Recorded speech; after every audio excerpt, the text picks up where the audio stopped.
çatırım. Sağ olun. Kendire Paşayeva. Hörmətli Ziyafət müəllim, hörmətli millət vəkilləri, mən də İnsan Hüquqları üzrə müvəkkilin, hörmətli Elmira xanımın bu illik məruzəsini dəstəkləyirəm. Hamımız Elmira xanımın nə qədər fəaliyyət göstərdiyini bilirik. İnsanlarla münasibət, vətəndaşların qəbulu, onların qaldırdıqları məsələlərin, hüquqlarının müdafiəsi ilə bağlı təkliflərin irəli sürülməsi hər zaman çox fəal şəkildə bu məsələləri bizim diqqətimizə çatdırır. Təbii ki, bu məruzəyə dəstək verməklə biz eyni zamanda Elmira xanımın qaldırdığı bir sıra, müvəkkilin qaldırdığı bir sıra məsələləri də dəstəkləmiş oluruq və bu məsələləri var ki, onların arasında mən bir neçəsini xüsusi vurğulamaq istəyirəm ki, Elmira xanım demək olar ki, son illər hər illik məruzəsində bu məsələləri qoyur və mənə elə gəlir ki, Milli Məclis olaraq biz bu məsələlərdə daha da fəal dəstək verməliyik. İlk öncə ön cəbhə bölgələrimizlə bağlı Elmira xanımın məruzəsində məsələlər öz həllini tapır, müəyyən təkliflər var. O təklifləri dəstəkləməklə bərabər mən də ön cəbhə bölgələrini birinin təmsil edən millət vəkiliyəm. Hesab edirəm ki, bu məsələni qaldırmışdıq. Ön cəbhə kəndlərimizlə bağlı xüsusi bir proqrama, dövlət proqramına ehtiyac var. Məhz ön cəbhə kəndləri ilə bağlı. Çünki son hadisələrdə də bir daha gördük ki, bizim ön cəbhədə yaşayan insanlarımız nə qədər qəhrəmandır, torpağımıza, evlərinə, vətənlərinə nə qədər sadiqdilər. Bu istiqamətdə onlara müəyyən güzəşt və imtiyazları nəzərdə tutan bir proqramın olması, burada da müəyyən təkliflər öz əksini tapıb, yaxşı olar.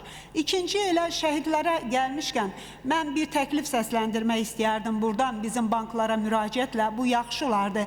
Bizim əgər şəhidlərimiz ki, onlar vətənimiz üçün canlarından keçdi, əgər həmin şəhidlərimizdən hansılarınınsa banklara borcu varsa və ya onların çətin vəziyyətdə olan ailələri, elələr ola bilər ki, ailələri çətin vəziyyətdədir.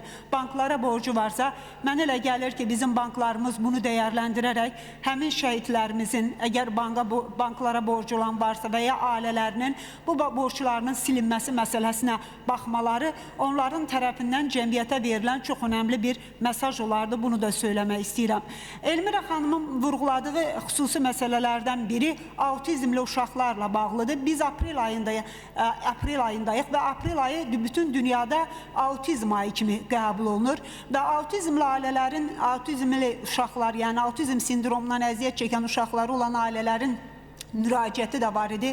Onlar xahiş edirlər ki, necə Down sindromlu uşaqlarımız üçün, bəzi qruplar uşaqlar üçün edilmiş o addımlar ki, müəyyən bir reabilitasiya mərkəzinin açılması ki, orada onların sağlamlığı, təhsili ilə bağlı xüsusi bir mərkəzin olması və autizm sindromlu şəxslərə dövlət qayğısı haqqında qanunun qəbul edilməsinə çox ehtiyac var və bu ailələr bu xahişlə, bu müraciəti edirdilər və Elmira xanım yenə bu məruzədə də keçən ilki kimi bu məsələni gündəmə gətirib, mən elə gəlir ki, bu məsələdə ciddi şəkildə dəstək edərək aprel ayı içərisində bu məsələni müzakirəyə, Milli Məclisin müzakirəsində olması çox önəmlidir. Çünki bu büdcədən böyük bir vəsaitlər də tələb etməyən məsələdir və buna baxılması o ailələrə dəstək istiqamətində çox önəmlidir. İkinci məsələ, Elmira xanımın vurğuladığı Milli Məclisdə də bu məsələ dəfələrlə vurğulanır.